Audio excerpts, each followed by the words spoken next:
Sedangkan kalau dari bisnis passive income, teman-teman itu tanpa ada teman-teman bekerja di dalamnya, teman-teman bakalan dapat yang namanya penghasilan.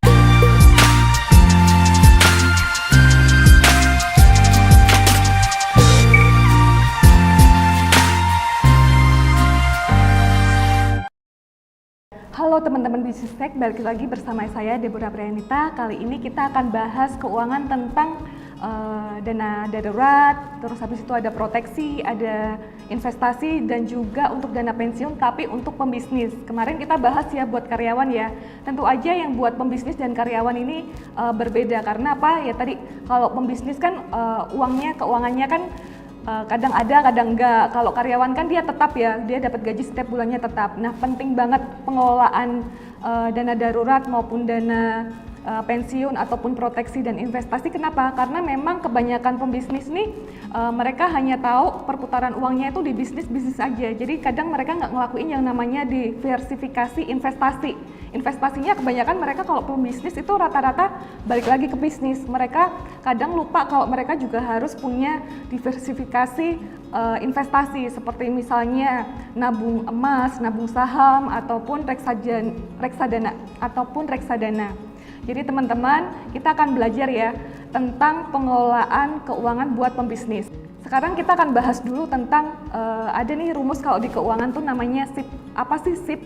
Yaitu Saving, Investment, dan Protection. Ini penting banget ya buat pembisnis karena untuk jangka panjang pembisnis ini nggak ada yang namanya dana pensiun. Pembisnis ini juga nggak punya yang namanya proteksi. Dan selain itu, pembisnis ini punyanya hanya investasi dari bisnisnya. Jadi dia uangnya yang duitnya ngalir tuh biasanya ada di usahanya aja. Jadi nggak ada sumber lain kayak gitu. Dan ini terjadi sama pengusaha-pengusaha di Indonesia rata-rata. Lalu apa sih SIP itu tadi? Ya, pertama itu ada saving. Saving itu adalah dana darurat. Jadi teman-teman pembisnis jangan sampai nggak punya yang namanya dana darurat. Disebutkan di awal kita yang belajar tentang dana darurat di karyawan, saya juga pernah jelasin untuk pembisnis itu harus punya dana darurat. Dana daruratnya untuk pembisnis itu ada dua ya, untuk pribadi, untuk keluarga, dan juga untuk bisnis. Masing-masing adalah 12 kali pengeluaran. Lalu apa sih investasi? Nah, investasi buat pengusaha ini tentunya bakalan sama sih buat karyawan, tapi pembisnis jangan lagi kebanyakan di asetnya atau investasinya itu di produk yang sama ya, atau di bisnis yang sama ya. Jadi harus melakukan yang namanya diversifikasi. Kenapa? Ya saat keadaan ekonomi seperti ini, kayak COVID kayak gini, teman-teman masih ada penghasilan dari produk keuangan yang lain. Investasi itu adalah investasi jangka panjang, bisa jangka pendek dan juga jangka menengah. Lalu tentang proteksi. Nah, kenapa sih pembisnis juga penting punya proteksi? Pembisnis kan adalah tulang punggung keluarga ya. Otomatis kalau teman-teman punya bisnis, kalau nggak punya yang namanya proteksi, jika terjadi resiko sama si pembisnis, otomatis kan usahanya nggak jalan tuh. Kan yang jadi key man atau kunci dari perusahaan atau bisnis kan adalah teman-teman pembisnis nih. Semisal terjadi resiko sakit atau tutup usia, semisal nggak punya proteksi, nanti keluarganya juga bakalan kena musibah keuangan. Karena apa? Ya itu tadi, kalau semisal bisnisnya belum settle, yang dimaksud settle di sini adalah tanpa si orang pembisnis ini usahanya belum bisa berjalan sendiri. Jadi kan kadang ada yang usaha itu masih perlu yang namanya bosnya nih. Kadang kan ada yang udah tanpa bosnya bisa jalan. Tapi kalau teman-teman yang masih ikut terjun di dalam bisnis, teman-teman harus memiliki yang namanya proteksi. Selain melindungi usaha, proteksi itu juga bisa melindungi keluarga. Lalu mengenai dana pensiun, nah ini kalau buat karyawan kantor kan enak ya, mereka udah dapat dana pensiun dari kantor, entah itu pesangon atau kalau pensiunan PNS tuh dapat uang pensiun. Nah kalau pembisnis ini perlu menyiapkan dana pensiun sendiri, karena apa ya itu tadi, nggak ada orang yang menggaji pembisnis selain dirinya sendiri. Jadi pembisnis itu udah harus bisa spare uangnya untuk dana pensiun juga. Karena apa ya itu tadi, nanti di akhir kalau bisnisnya udah kayak turun, penghasilannya turun, teman-teman tuh masih bisa bertahan hidup hingga tutup usia ya. Teman-teman yang bisnis, dana pensiun itu juga penting. Karena apa? Karena teman-teman yang bisnis ini juga harus tahu kalau pas pensiun nanti nggak ada perusahaan yang memberikan dana pensiun buat teman-teman semua. Jadi teman-teman harus dari sekarang juga menyiapkan.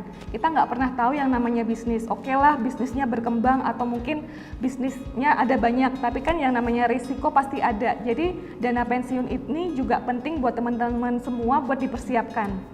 Lalu gimana sih cara menyiapkan dana-dana ini tadi? Tadi kan banyak banget ya, ada proteksi, ada dana pensiun, ada dana investasi, habis itu ada dana darurat. Kan kok banyak banget sih, padahal uang dari bisnisku kan hanya segini. Jadi nanti teman-teman akan saya kasih pembagian ya. Lalu bagaimana sih cara untuk mengumpulkan dana pensiun, dana proteksi, dana darurat, dan juga investasi. Nah ini nanti teman-teman bisa belajar perhitungannya ya buat yang teman-teman berbisnis. Karena apa? Ya itu tadi, karena kita harus menyiapkan untuk jangka panjang. Kita nggak pernah tahu yang namanya resiko. Lalu yang bisnis ini teman-teman penting juga punya yang namanya passive income, di mana nanti saat teman-teman nggak bekerja lagi, teman-teman tetap bisa mendapatkan yang namanya uang ngalir tanpa teman-teman bekerja. Jadi bedakan ya antara bisnis aktif dan juga passive income. Kalau yang bisnis aktif itu adalah kita ikut bekerja, kita masih ikut bekerja untuk menghasilkan uang. Sedangkan kalau dari bisnis passive income, teman-teman itu tanpa ada teman-teman bekerja di dalamnya, teman-teman bakalan dapat yang namanya penghasilan. Itu bisa digunakan nanti untuk dana pensiun. Rata-rata orang kebanyakan sih tetap mengusahakan dari bisnis yang ada dikembangin menjadi besar, tapi kan nggak semuanya bisa bertahan dalam jangka waktu lama. Jadi tadi kan udah dijelasin gimana cara buat pembisnis itu memiliki dana darurat. Lalu gimana sih untuk diversifikasi aset yang harus dimiliki pembisnis? Jadi buat teman-teman yang bisnis, investasi itu nggak hanya di bisnis aja ya. Teman-teman juga harus tahu beberapa investasi di luar bisnis. Di sini saya akan jelaskan ada investasi simpan uang dolar, lalu ada investasi emas, ada investasi saham dan reksadana, lalu ada investasi rumah, ada tanah, dan juga mungkin ada bisnis yang lain. Nah, beberapa investasi ini ada investasi yang liquid. Apa sih investasi liquid? Investasi liquid itu adalah investasi yang dimana uangnya tuh gampang buat dicairin. Jadi kalau semisal teman-teman punya investasi kayak dolar, emas, itu kalau dijadiin uang cash itu bisa dapat cepat diambil ya, bisa didapatkan kita semua. Lalu kalau semisal kayak rumah, tanah, itu kan kita harus perlu proses penjualan ya. Jadi nggak semua orang bisa dapetin uang yang cepat dari jenis investasi rumah dan tanah. Lalu kalau bisnis itu bisa liquid dan nggak liquid. Kenapa? Yaitu tadi ada yang bisa menghasilkan uang dengan cepat kalau bisnisnya dijual semisal kayak franchise. Nah, kalau untuk bisnis itu ada yang liquid dan nggak liquid ya, ada bisnis liquid dan non liquid. Kenapa? Ya kadang ada bisnis-bisnis yang nggak langsung bisa kita dapetin uang cash. Kalau semisal kayak penjualan, teman-teman tuh bisa langsung dapetin uang. Tapi kalau semisal kayak jasa, IOWO itu kan kita belum tentu dibayar saat itu juga ya. Di kondisi COVID-19 seperti ini, di pandemi ini kan banyak sekali bisnis-bisnis ini pada pemasukannya berkurang atau menurun. Kenapa? Yaitu tadi karena sekarang karena adanya social distancing, jadinya kita nggak bisa membuka tempat bisnisnya atau kita menurun nih pengunjungnya. Jadi dengan adanya diversifikasi ini, teman-teman saat menghadapi pandemi atau mungkin krisis ekonomi, teman-teman bakalan tetap aman. Jadi kalau tadi penghasilannya menurun, kayak seperti dari bisnisnya itu lagi sepi, teman-teman tuh bisa dapat penghasilan dari investasi yang lain. Seperti misalnya nih, kalau kita punya dolar, harga dolar kan sekarang naik ya, harga emas itu juga naik. Jadi saat teman-teman bisnisnya nggak menghasilkan, kalau kita melakukan diversifikasi investasi, itu akan ada beberapa investasi yang menghasilkan buat kita, yaitu adalah emas dan juga dolar. Semisal kalau kayak tanah dan rumah aja yang dimiliki teman-teman semua, itu kan kalau dalam kondisi seperti ini nggak bisa dijual ya. Rumah, tanah, ini kan nggak bisa dijual. Lalu kalau teman-teman punyanya bisnis semua, Ini kalau semuanya efek pandemi ini mengefek ke semua bisnisnya juga, teman-teman bakalan nggak ada dana yang masuk juga, penghasilannya nggak masuk juga. Jadi penting banget teman-teman punya yang namanya diversifikasi investasi.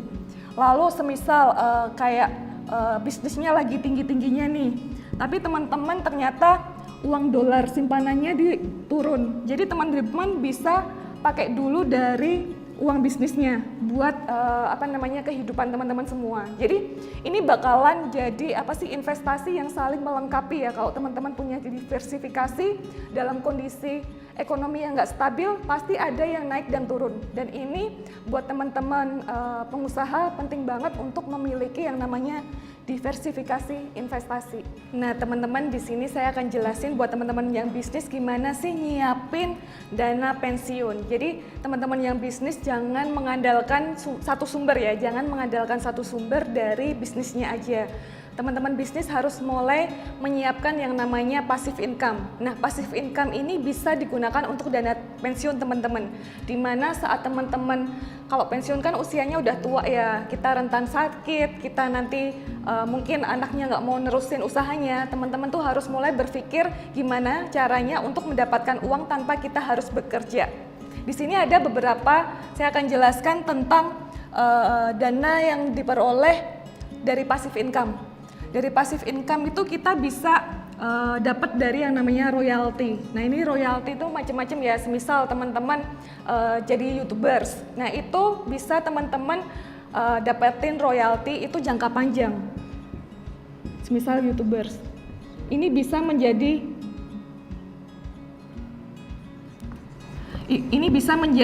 yang namanya passive income buat teman-teman semua, karena royalti itu akan tetap berjalan walaupun teman-teman sudah nggak melakukan pekerjaan lagi ya. Lalu passive income yang kedua, teman-teman tuh bisa dapat dari sewa atau rental. Itu macam-macam ya, entah itu rental mobil, motor, atau mungkin kamera. Sekarang banyak banget ya orang-orang butuh kamera karena dunia media sosial tuh sekarang lagi naik daun. Ini bisa menjadi yang namanya passive income teman-teman. Ini ada motor, ada mobil untuk passive income. Yang ketiga, ini passive income teman-teman bisa dapat dari yang namanya properti. Nah, sekarang kan banyak ya properti itu bisa dijadikan sumber penghasilan tanpa kita bekerja di dalamnya. Seperti apa sih contohnya? Kayak punya kos-kosan. Lalu teman-teman kalau punya apartemen sekarang bisa disewakan. Nah, untuk rumah pun sekarang kalau teman-teman yang punya banyak rumah itu juga sekarang bisa disewakan untuk tempat penginapan. Nah, ini juga bisa dijadikan sumber passive income. Contoh tadi ada kos-kosan, lalu ada apartemen,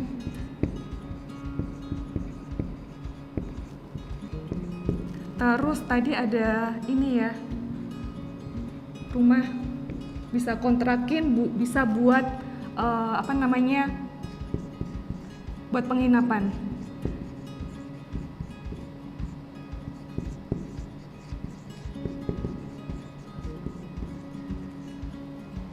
Lalu selain itu sumber-sumber passive income bisa dapat dari investasi. Nah, investasi apa sih tanpa kita bekerja tapi kita tetap bisa menikmati hasilnya? Ini dari saham. Kita kalau udah nabung saham, semisal nabungnya dari tahun pertama sampai 10, kita nggak nabung lagi, ini saham akan uangnya bekerja buat kita.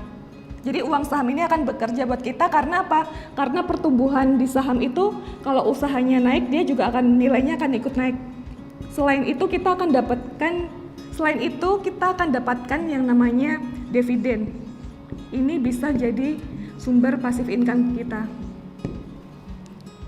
Lalu yang contoh kelima lainnya, passive income ini teman-teman bisa dapatkan dari bisnis franchise.